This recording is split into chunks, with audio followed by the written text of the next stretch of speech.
디모데전서 5장 1절로 8절 말씀 제가 봉독하겠습니다.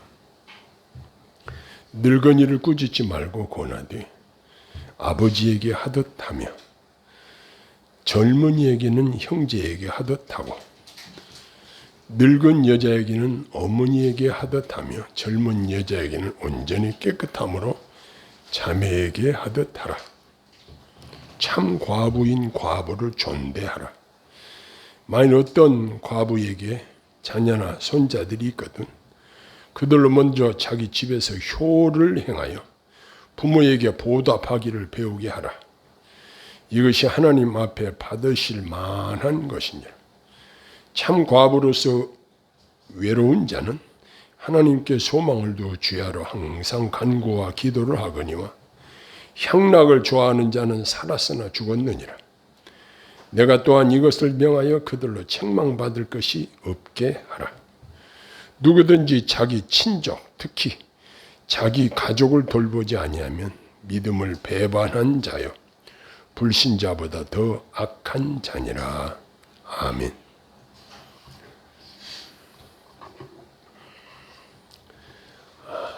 현재 시기가 달력에 보면 계속 연휴로 빨간 글씨가 있어서 닷새 동안 연휴가 계속되고 있습니다. 이처럼 추석 연휴를 앞두고 있는 시점에 이제 명절에는 여러 가족 친지들이 서로 만나지요.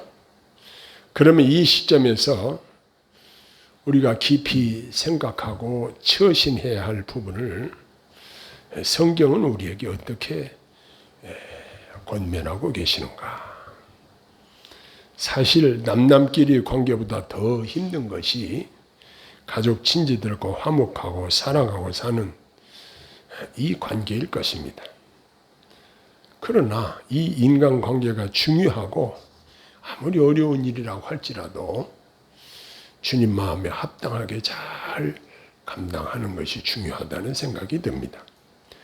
특별히 신앙생활을 잘한다고 하시는 기독교인들이 가족, 친지들에게는 좋지 않은 관계를 어떤 경우는 그들을 실족하게까지 한다는 이야기를 들으면 마음이 아플 때도 있습니다.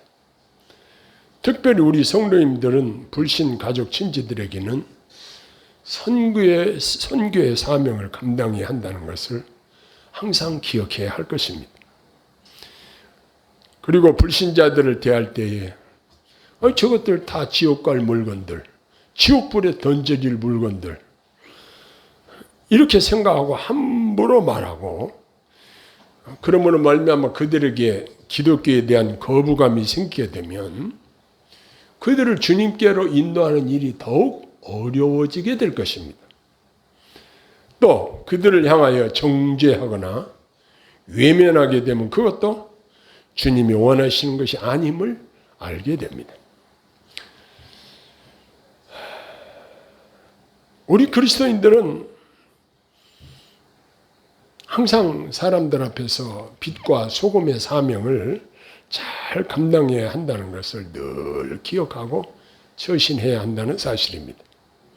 오늘 우리가 읽은 본문 8절에 사도 바울이 믿음의 아들 디모데에게 사랑하는 그의 동역자 디모데에게 편지하는 내용 중에 특별히 가족 친지들에게 어떻게 해야 할 것인가 이 부분에 대해서 매우 강하게 권면하고 있습니다. 어떤 식으로 지금 말씀하시냐면 사도 바울은 만일 가족 친지들을 돌보지 않으면 믿음을 배반한 자요 불신자보다 악한 자니라.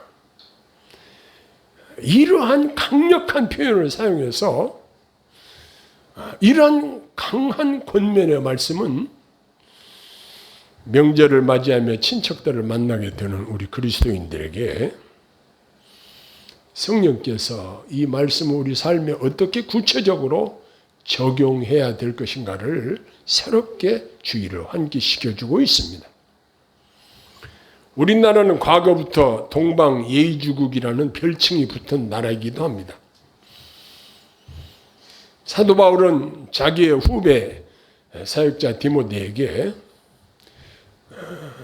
인간관계를 어떻게 할 것인가에 대해서 조목조목 지혜를 주고 있습니다. 늙은이를 꾸짖지 말고, 즉 노인을 꾸짖지 말고 권하되 아비에게 하듯 하라라고 권면합니다. 자기 아버지에게 누가 꾸짖는 자식이 있습니까? 마찬가지로 젊은 사역자 디모데가 노인들을 대할 때에 노인들을 꾸짖지 말라는 거예요. 말을 예의가 벗어나게 하지 말라는 거예요. 그래서 연장자분들을 대할 때 모든 예의와 겸손을 갖추고 신중히 해야 함을 말하는 것으로 이와 같은 예의 범절은 우리가 계속적으로 지켜야 될 우리 그리스도인들의 규범인 것을 우리가 알게 되는 것입니다. 그뿐만 아니라 이것은 기독교의 아주 기본적인 윤리인 것을 여기서 발견하게 됩니다. 그리고 다음으로는 젊은이들에게는 형제에게 하듯 하고 그랬습니다. 이 말은 하나님을 영적인 아버지로 모시고 사는 자들은 그리스도의 피로 맺어진 한 형제라는 사실을 우리에게 다시 한번 새롭게 각인시켜주고 있습니다. 그리고 또 젊은 여자를 일절 깨끗함으로 자매에게 하듯 하라. 이것은 성적 순결을 뜻하는 말입니다. 그래서 순결하고 흠이 없는 상태를 유지하라는 권면입니다. 요즘 교회 안에서 일어나는 추문들이 교회 이미지를 더럽히고 하나님의 영광을 가려는 일들이 자주 발생하고 있습니다. 참으로 조심하고 또 조심해야 할 것입니다. 성령님께는 이러한 부정적인 행동들을 보시면서 얼마나 탄식하시겠습니까?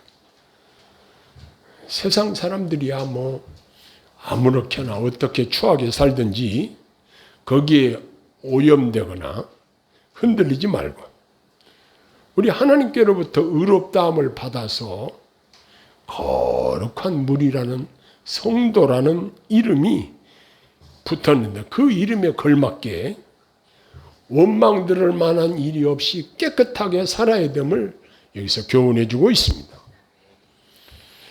그리고 3절에 보면 참 과부인 과부를 존대하라 이렇게 권면하고 있습니다. 이 말씀은 과부들에게 예의를 갖추어 존경하는 의미와 아울러서 그들에게 필요한 경제적인 도움을 주라는 뜻으로 해석이 됩니다. 요즘은 여성들도 직장들을 가지고 돈벌이를 하고 가정 경제를 꾸려나가지만 이 성경을 기록할 당시만 해도 여성들은 경제적인 권한이 별로 없었습니다. 그래서 과부가 되면 먹고 살기가 막막해져요. 그래서 그들을 경제적인 도움을 줘야 할 것을 여기서 말씀하고 있는 것입니다.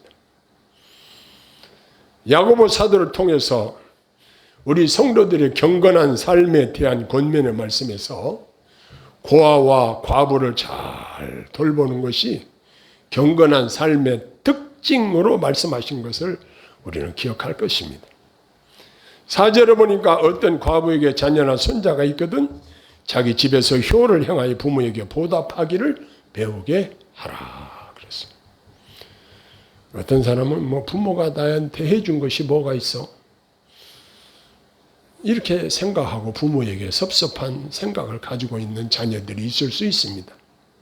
그러나 부모가 없으면 나 자체가 생존, 존재 자체가 있을 수가 없습니다.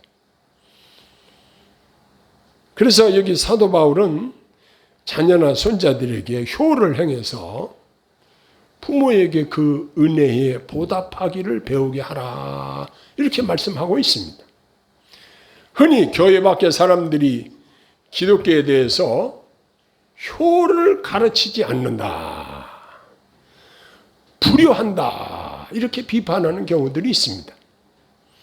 유교적인 전통을 보면 조상들에게 거판하게 차례를 지내는 바로 이러한 것들이 효도로 생각하는 사람들이 있습니다. 그런데 추석 명절에 아무리 좋은 음식을 상다리가 부서지게 차려놓고 차례를 지내도 이미 세상을 떠나신 조상님들이 와서 그 음식을 맛도 볼 수가 없습니다. 조금도 잡수실 수가 없다는 것은 엄연한 사실입니다. 결국 이러한 제사 행위는 아무 소용없는 우상 숭배에 지나지 않는다는 사실입니다. 참으로 무익한 행동인 것입니다. 옛날에는 조상의 묘를 좋은 데다가 잘 모시면 그것이 효도인 줄 알고, 또 거기다가 성물을 만들어 놓고 잘 묘소를 꾸며 놓으면 그것이 효도인 줄로 생각하는 경향들이 있었습니다. 저희 아버님 때만 해도 저희 아버님이 저에게 늘상 하시는 말씀이, 저희 증조 할아버지 산소가 저 변산, 내변산 깊은 산 속에 있는데 그 산 중턱에 그냥 아무것도 손에 안 들고도 그 몸만 올라가기도 힘든 그런 곳에 산소를 해놨는데, 우리 아버지가 하시는 말씀이, 내가 논 한 필지 농사를 지어서 그놈으로 거기다가 상석을 해놨다. 그 자랑을 늘 두고두고 하셨어요. 근데 요즘 어떻게 됐냐면 그걸 다 묘를 다 파가지고 유골을 화장을 해서 한쪽으로 다 모아서 이제 하는 일을 요 얼마 전에 했어요. 그러면 그때 당시 우리 아버님께서 그 농사 지어가지고 1950년도 6.25 때 그걸 했다고 말씀하시더라고요. 비행기가 위에서 폭격을 하려고 하면 다 열어서 상석을 보였대요. 우리는 이거 비석 세우는 일을 하니까 우리에게 폭격하지 말라. 그렇게 해서 그 많은 사람들을 동원해서 인건비를 주고 그 높은 산에 그 무거운 상석을 옮겨 놨다는 거예요. 이게 자랑이었는데 지금은 이제 앞으로 거기에 갈 필요도 없게 됐어요. 여러분 한번 생각해 보세요. 이러한 것이 진정한 효도인가? 돌아가신 분을 향해서 아무리 이러한 행위를 한들 그게 무슨 소용이 있겠습니까? 저희 고향에는 면장집에 한 분이 초상이 났는데 날마다 그 묘소 앞에 가서 아침마다 가서 절을 해가지고 그 발 디디는 자리, 손 놓은 자리가 잔디가 다 죽고 할 정도로 사람들이 이야 참 효자다 이렇게 사람들이 평가를 했어요. 날마다 가서 산소에 가서 절을 한다고 그게 그분에게 무슨 도움이 될까요? 아무 소용이 없는 일입니다. 기독교의 효도는 살아계실 때 용돈도 드리고 살아계실 때 문안이라도 드리고 살아계실 때 가서 팔다리라도 주물러 드리고 마음 편안하게 해드리고 효를 행해야 하는 것이지, 사후에는 어떤 인간의 행위도 아무런 효과가 없다는 사실은 분명한 것입니다.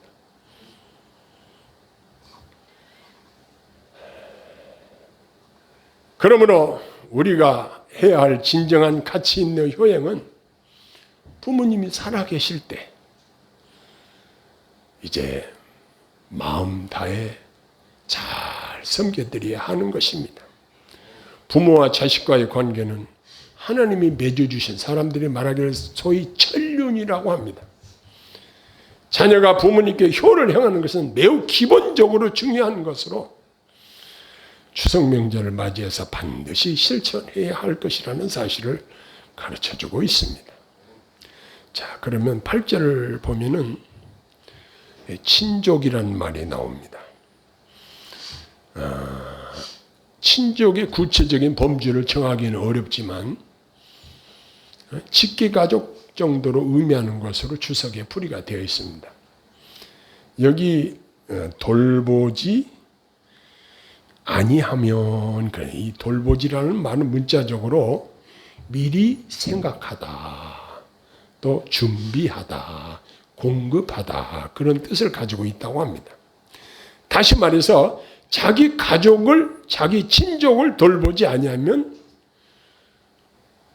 어떻게 평가를 받느냐? 믿음을 배반한 자로 평가를 받는다는 것입니다.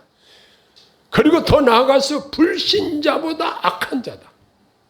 하나님이 보시기에 불신자는 참으로 악하게 보시는 것입니다. 그런데 성경에 불신자보다 악한 자는 친족을 돌보지 않는 자를 이렇게 규정하고 있습니다.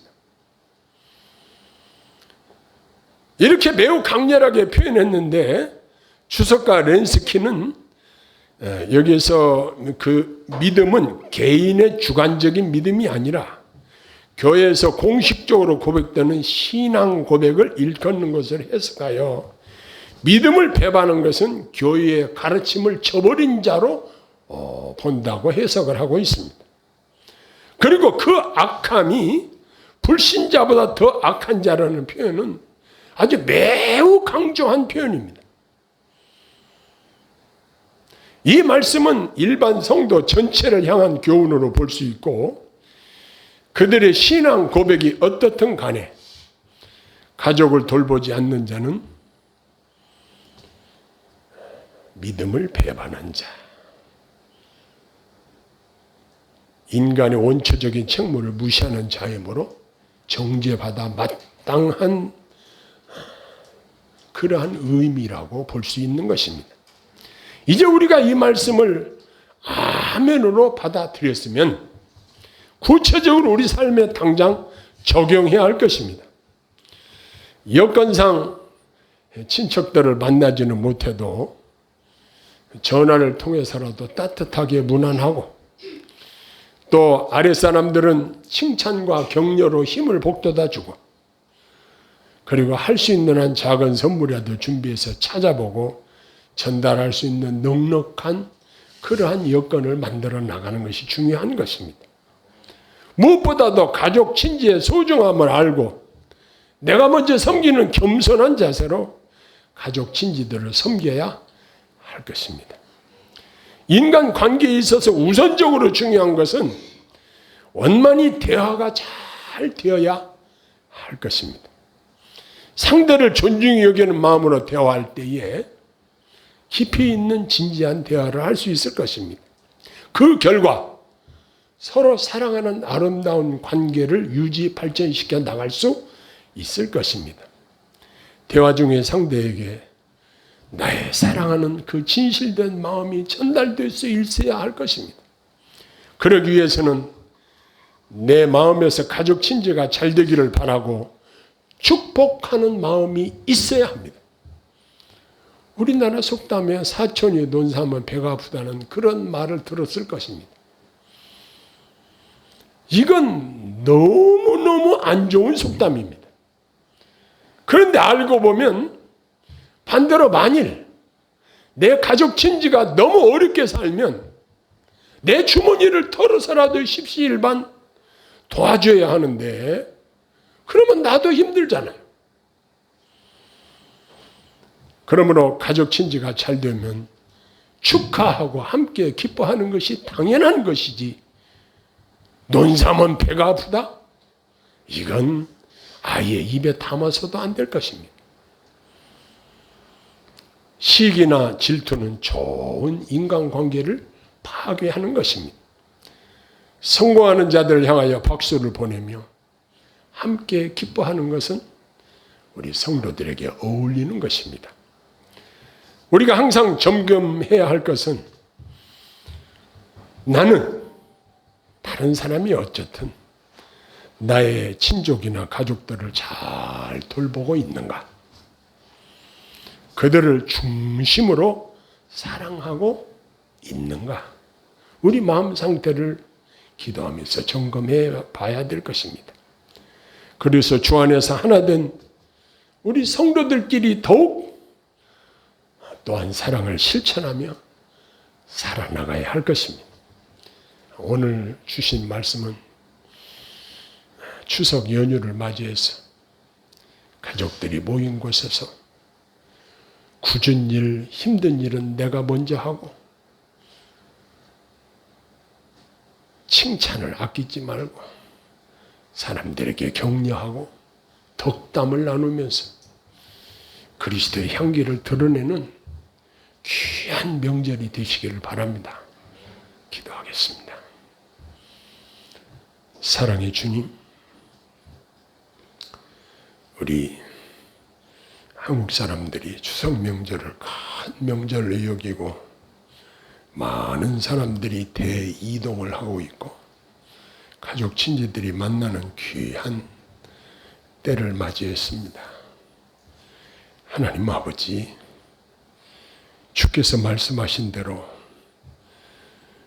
효를 행하여 부모의 은혜에 보답하는 그리스도인들이 되게 하시고 또한 가족 친지들을 잘 섬기고 겸손한 마음으로 저들을 세워주는 귀한 책무를 다하게 하옵소서. 우리를 통해서 선교적 사명을 잘 감당할 수 있도록 우리 하나님께서 은혜를 더하여 주시고 내가 손해보고 내가 힘들고 내가 먼저 섬기는 귀한 은혜가 우리에게 있게 하옵소서. 감사하오며 예수님 이름으로 기도하옵나이다. 아멘.